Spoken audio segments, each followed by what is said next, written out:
अस्सलामुअलैकुम। आज हम सरकारी मुलाजमीन और पेंशनर्स के लिए कुछ बहुत ही अहम मालियाती अपडेट्स पर बात करने वाले हैं।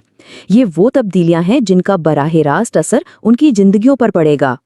तो आज हमारे पास 3 बड़ी खबरें हैं और हम एक एक करके इन सब पर तफसील से बात करेंगे।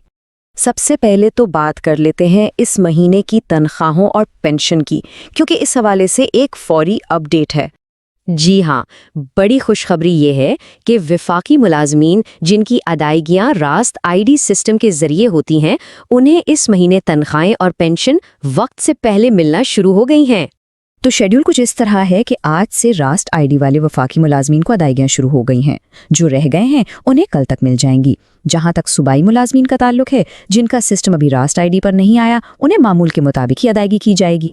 तो हमें कमेंट्स में ज़रूर बताइएगा कि क्या तनख्वाह या पेंशन अकाउंट में आ गई है, ताकि बाकी लोगों को भी अपडेट मिल सके। अच्छा, अब आते हैं एक बहुत ही अहम और काफ़ी अरसे से इंतज़ार की जाने वाली खबर पर, जिसका ताल्लुक तालीमी काबिलियत ख़ास तौर पर MS अलाउंस से है। और ये अपडेट जुड़ी है उस एक हिंदसे से 5,000 रुपये। ये एक नया माहाना अलाउंस है। तो ये है नया MS अलाउंस। ये उन मुलाजमीन के लिए वाकई एक बड़ी कामयाबी है जिनके पास MS की डिग्री है, क्योंकि अब ये अलाउंस भी MPhil अलाउंस के बराबर हो गया है, जो कि एक ज़बरदस्त पेशरफ्त है। ये सब मुमकिन हुआ बलूचिस्तान हाई कोर्ट के एक फैसले की वजह से, और अब इस पर बाकायदा अमल दरामद भी शुरू हो गया है। फाइनेंस डिवीजन ने 21 जनवरी को उसका नोटिफिकेशन भी जारी कर दिया है, जिसे मुल्क भर के मुलाजमीन बतौर हवाला इस्तेमाल कर सकते हैं। लेकिन कहानी में एक छोटा सा ट्विस्ट है। इस फैसले के साथ एक बहुत अहम शर्त भी जुड़ी हुई है। तो सूरत हाल कुछ यूं है कि फिलहाल तो ये अलाउंस दिया जा रहा है, लेकिन सूबाई हुकूमत इस फैसले के खिलाफ सुप्रीम कोर्ट चली गई है।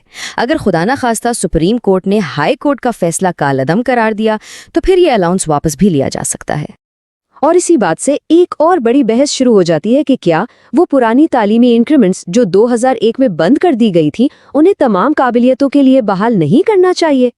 चलें अब अलाउंसेस से आगे बढ़कर देखते हैं कि आने वाले बजट और तनख्वाहों में इजाफे के हवाले से क्या खबरें हैं। एक मुस्बत इशारा मिला है वज़ीर आज़म के मुआविन खुसूसी की तरफ से। उनका कहना है कि हुकूमत तनख्वाहदार तबके को रिलीफ देने पर काम कर रही है और इसके लिए IMF को भी कायल किया जाएगा। अब सवाल ये पैदा होता है कि ये इजाफा होगा किस शक्ल में। 2 ऑप्शंस मेज़ पर हैं। एक है डिस्पैरिटी रिडक्शन अलाउंस, यानी तनख्वाहों में फ़र्क कम करने के लिए एक ख़ास अलाउंस, और दूसरा है पे स्केल्स पर ही नज़रसानी करना। दोनों के अपने फ़ायदे और नुकसानात हैं, ख़ास तौर पर उनके लिए जो रिटायरमेंट के करीब हैं, क्योंकि पे स्केल में तब्दीली का सीधा असर बुनियादी तनख्वाह और फिर पेंशन पर पड़ता है। तो इस पर गौर करना बहुत ज़रूरी है कि कौन सा रास्ता बेहतर है। और आखिर में बात करते हैं हेल्थ बेनिफिट्स के हवाले से एक बहुत बड़ी मुजव्वज़ा तब्दीली की, जिसकी शुरुआत एक सूबे से हो रही है। ये तजवीज़ खैबर पख्तूनख्वा हुकूमत की तरफ से आई है, लेकिन हो सकता है कि ये पूरे मुल्क के लिए एक मिसाल बन जाए। तो मंसूबा कुछ इस तरह है। पहला कदम, मौजूदा हेल्थ अलाउंस को ख़त्म कर दिया जाए। दूसरा, इसके फंड्स को सेहत कार्ड प्रोग्राम में डाल दिया जाए। और तीसरा, इसके बदले मुलाजमीन को 10 लाख रुपए तक की मेडिकल कवरेज मिल जाएगी। मतलब कैश अलाउंस की जगह एक मुकम्मल इंश्योरेंस मॉडल। अब इस तजवीज़ से कई अहम सवालात खड़े होते हैं। क्या ये मॉडल पूरे मुल्क में लागू होना चाहिए? क्या नकद अलाउंस के बदले ये एक अच्छा सौदा है? और सबसे बड़ा सवाल, पेंशनर्स का क्या होगा?